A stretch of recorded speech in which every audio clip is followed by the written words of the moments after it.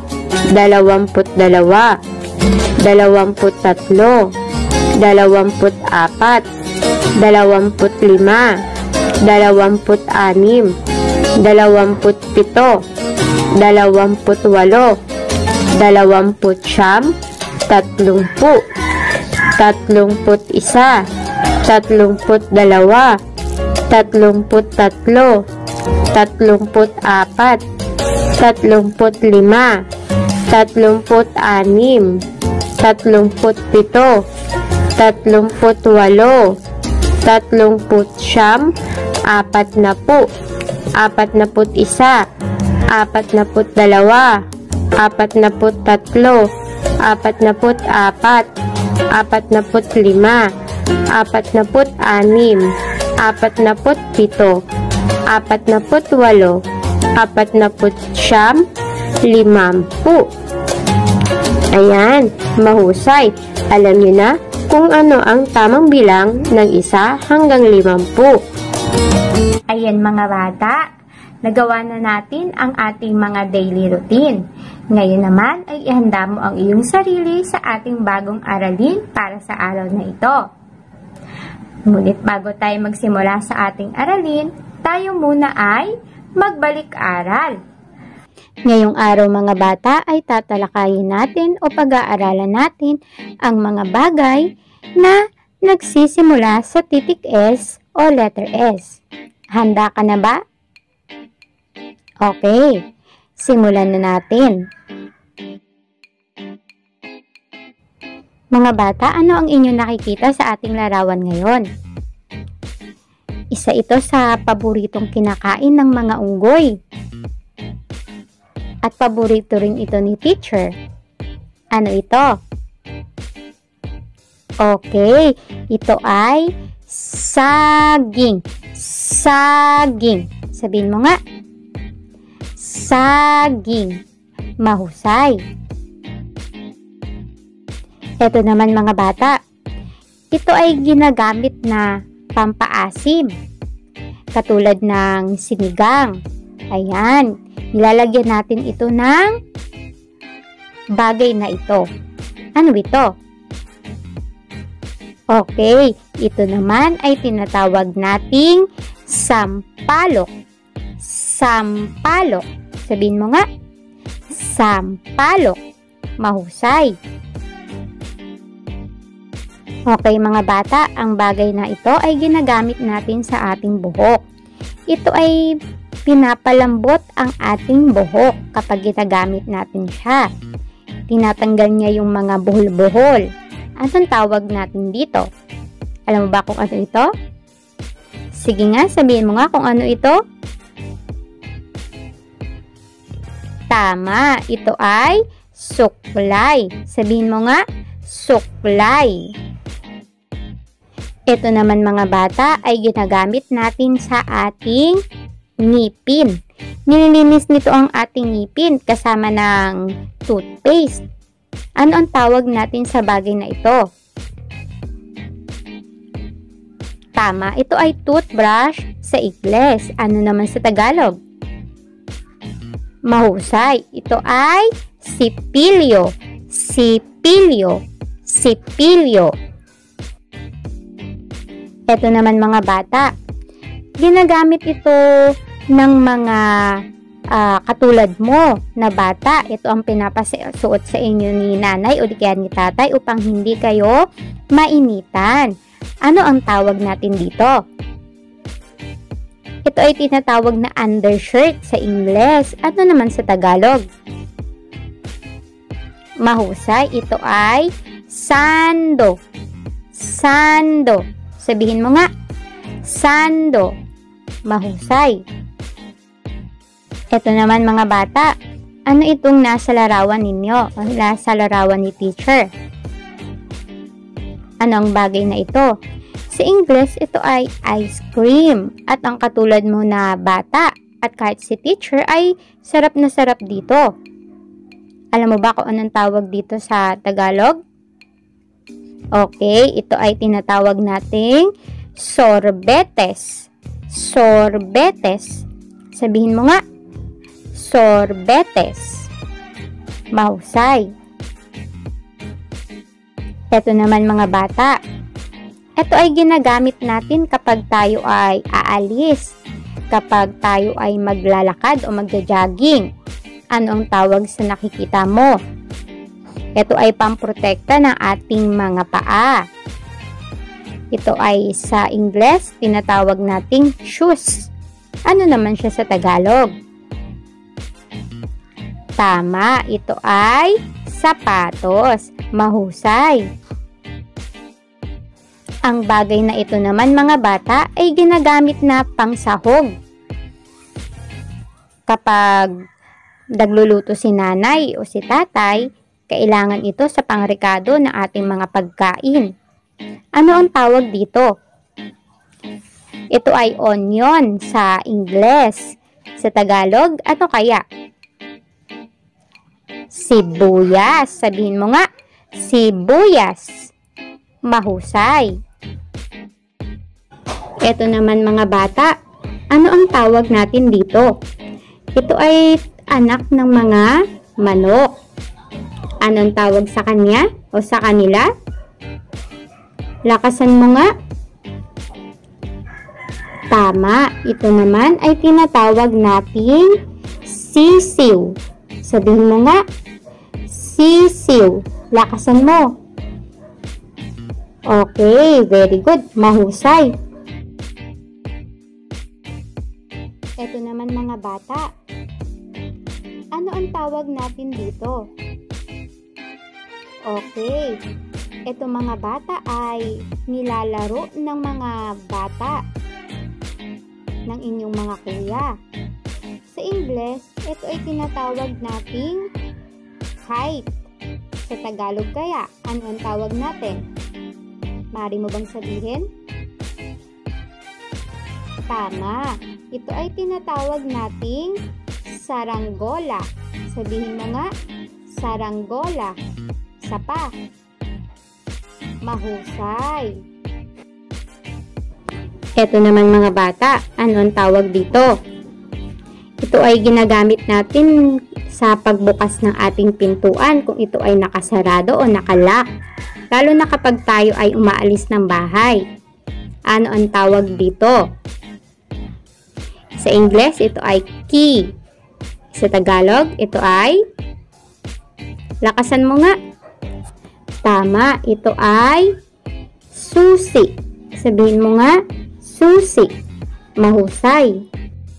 Ito naman mga bata. Kapag nakakita kayo nito, nakakatakot ito. At alam kong manginginig ka sa takot. Kahit ako manginginig ako sa takot kapag nakakita ako ng ganito. Ito ay isang uri ng mga ahas. Anong tawag dito? Okay, ito ay tinatawag naman na sawa. Lakasan mo nga. Sawa. Sawa. Ito naman mga bata. Ito ay ginagamit ng mga lalaki, ng babae, at kahit ng mga batang katulad mo ay ginagamit ito. Kapag maluwag ang iyong pambaba, yung kasuotang pambaba katulad ng pantalon o short, ay ginagamitan natin ang bagay na ito. Ano ang tawag dito? Okay, sa Ingles, ito ay tinatawag na belt. Mahusay, ito naman ay tinatawag na sinturon sa Tagalog. Sabihin mo nga, sinturon. Isa pa, sinturon. Mahusay. Ito naman mga bata. Itong bagay na ito ay panlinis ng ating katawan. Kapag marumi lalo na ang ating kamay, ay ginagamitan natin ito. At isa ito sa nagiging proteksyon natin ngayon, lalo na sa pandemic na meron tayo ngayon. Ano ang tawag dito? Sa Ingles, ito ay tinatawag nating soap. Ano naman sa Tagalog? Lakasan mo nga. Sabon. Mahusay. Ito ay sabon. Isa pa. Very good. Ito naman mga bata. Kung titignan ninyo, sa unang tingin ito ay sasabihin nyo na hipon. Pero ito ay isang uri ng hipon. Ang tawag dito ay sugpo. Sabihin nyo nga. Isa pa. Okay, ulitin natin. Sugpo. Sugpo. Mahusay.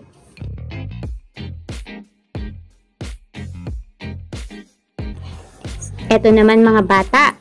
Ito ay mga nagpoprotekta sa atin katulad ng mga pulis. Kapag mayroong masamang tao, ay maaari din nilang hulihin katulad ng mga pulis. Ano ang tawag sa kanila? Sa Ingles, sila ay tinatawag na soldiers. Sa Tagalog, ano ang tawag sa kanila? Tama, ito ay sundalo o sila ay mga sundalo. Sabihin mo nga, sundalo. Lakasan mo. Mahusay. Ito naman mga bata, ano ang tawag natin dito? Ito ay nilalagay natin sa ulo. Maaari din itong pamprotekta sa init. Ano ang tawag dito? Sa Ingles, ito ay tinatawag nating hat. Ano ang Tagalog? Mahusay. Ito ay tinatawag naman na sombrero. Isa pa. Sombrero. Mahusay. Ito naman mga bata. Gamit ang bagay na ito ay nakikita natin ang ating sarili. Ano ang tawag dito?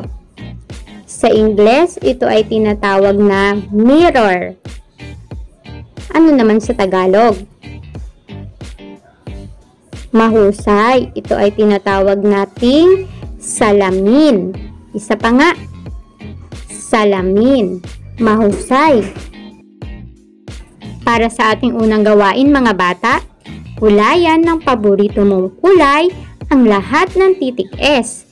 So, napag-aralan na natin ang titik na S, 'di ba? At alam kong alam mo na. Kaya hanapin mo ang mga titik S at kulayan mo ito gamit ang iyong paboritong kulay. Okay? Para naman sa ating ikalawang gawain mga bata, ay isulat ang nawawalan titik sa bawat larawan. So, babasahin sa'yo ni nanay o tingnan mo ang mga nasa larawan at ilagay mo ngayon yung titik na nawawala sa kanilang pangalan. At para sa ating huling gawain, ano ang ating gagawin? Kayo ay magdidikit ng mga bagay na nagsisimula sa titik S. Tutulungan kayo ni nanay o ni tatay. At tandaan niyo mga bata na kailangan pag gumamit tayo ng gunting ay meron tayong patnubay ng mga nakakatanda sa atin upang maiwasan natin ang aksidente na maaari natin makuha pag hindi tayo nag-ingat sa paggamit ng gunting. Kasi kapag ikaw ay magdidikit ng mga larawan, kailangan mong gumamit ng gunting para naman dito sa paggupit ng mga larawan. O di kaya naman ay maaaring mag-drawing o gumuhit si kuya o si ate, o kung ikaw ay kaya mo nang gumuhit ng mga bagay na nagsisimula sa titik S, ay maaari mo itong gawin. Ito naman mga bata ngayon ang ibibigay ko sa inyo. Baka kasi nagsasawa na kayo sa regalo na teacher na bituin o star. Kaya 3 puso naman ang ibibigay ko sa inyo. Ibig sabihin, kayo ay naging mabait na bata ngayon at nakinig kay teacher. Sana nagustuhan mo ang aking regalo sa'yo. Yan ay pagmamahal na galing kay teacher. Napakadali lang na ating aralin at natutunan mo. Tama ba? So kapag ikaw ay nakinig at inunawa ang ating aralin, madali mo lamang matututunan ang ating mga aralin. Bago man ito sa iyong pandinig o ito ay naririnig mo na. So madali lang nating ma-pick up ang ating mga bagong lesson. At dahil dyan mga bata, nakita ni teacher na kayo ay nakinig at naintindihan ng aking itinuro sa araw na ito, si Teacher Sandy ay magpapaalam na. Okay? Pero bago ako magpaalam, may iwanan ako sa inyo. Ito ay lagi nating tatandaan. Ang batang katulad mo ay hindi dapat nagsasabi ng hindi mo kaya. Lagi mong tatandaan, ang lagi mong sasabihin ay kaya ko ito. Ulitin mo nga. Ang batang katulad ko ay hindi dapat nagsasabi ng hindi ko kaya. Ang lagi kong iisipin at sasabihin ay laging kaya ko itong gawin. Okay? So dahil dyan mga bata, ako ay magpapaalam na sa inyo.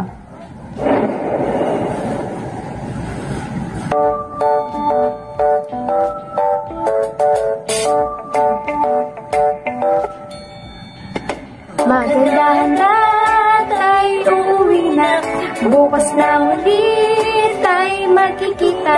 Paalam na sa'yo, paalam na sa'yo, paalam na sa'yo, paalam na sa'yo. Paalam na mga bata, bukas tayo ay magkikitang muli. Paalam na!